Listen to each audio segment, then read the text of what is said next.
doon sa workplace mo, ang pakikipag-ugnay sa Diyos ay napakahalaga sa buhay. You're meeting the Lord of Lords and King of Kings. So I did not encourage you to attend prayer meeting. But the Bible says, seloso si God pagdating sa worship time at sa iyong prayer meeting. At most of all, seloso si God sa mga trabaho mong hindi nag-glorify siya. Kailangan everything you do will give glory and honor sa ating Panginoon. Amen. Sige nga po. Kumusta kaibigan? Si Lord ba talaga ang priority mo? Ulitin ko. Si Lord ba talaga ang priority mo? Amen. Naalala niyo yung nasunog yung yung LA? Wala, lahat naubos. Naalala niyo yung pandemic? Lahat wala nakakalabas. Kaya kung ako tatanungin, I ask the Lord, Lord, sana bumalik yung pandemic.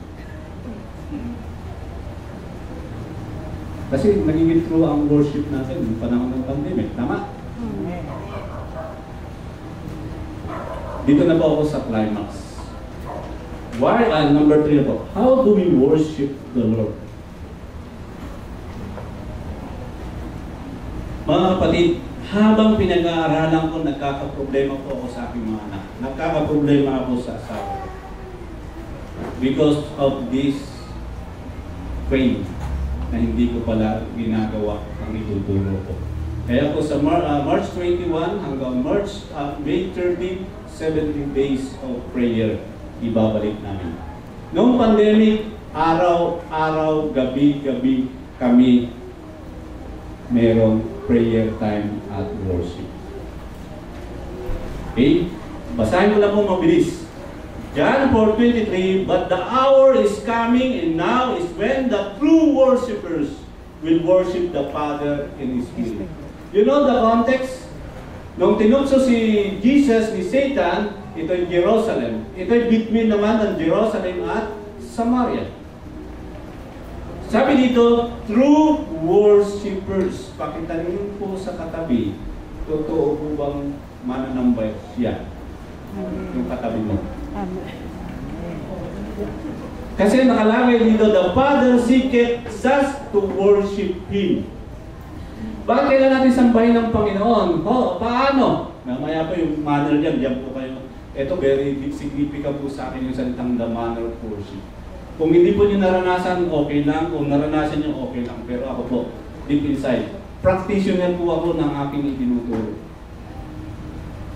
Father God, ang sabi dyan, John 4:23, dapat sambahin natin si God. Because He is the ultimate na dapat natin sambahin. How? By sincerely seeking God.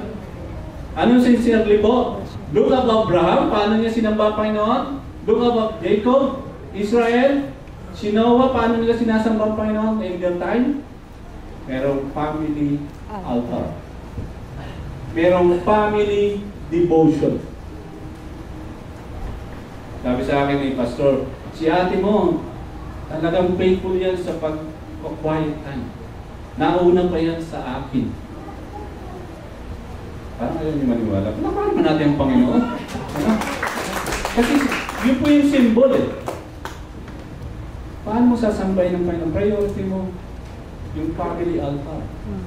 Family altar niyo as a husband and wife and your children.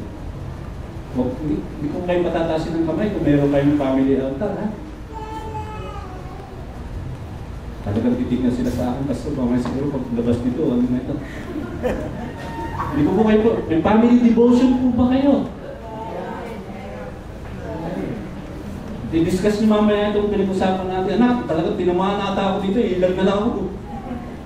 Jesus Christ, sabi yan, John 9:38, yung pinagaling, ang sabi niya, Panginoon, naniniwala po ako, sinasamba kita. So kailangan natin sambahin ang Diyos Ama, ang Diyos Anak. Kasi yun po yung sinasabi, paano natin sasambahin. Pero gusto ko mag-emphasis dito sa John 4:23. Si Jesus is speaking to Samaritan woman at balon. Yun yung context. Hindi po dapat nag-uusap talaga. Pero ang gusto ko i-point out dito, sabi niya, true worshipers. May kilala po ba kayong fake worshipers? Yes. Wala po man. Yung pupunta sa church, habang nagsasalita si pastor, iba yung ginagawa. Sino kaya dito ang magpapadala po ng ano?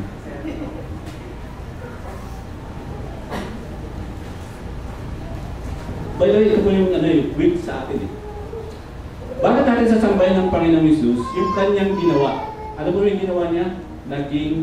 Nag-incarnate ang ating Panginoon. Ito yung week natin na hindi natin na nakikita na sacrifice ni Jesus, yung mga forgiveness niya, pero yung kapanganakan ng Panginoon hindi natin ma-acknowledge kasi hindi tayo naniniwala December 25 pinanganak si Jesus Christ. Tama?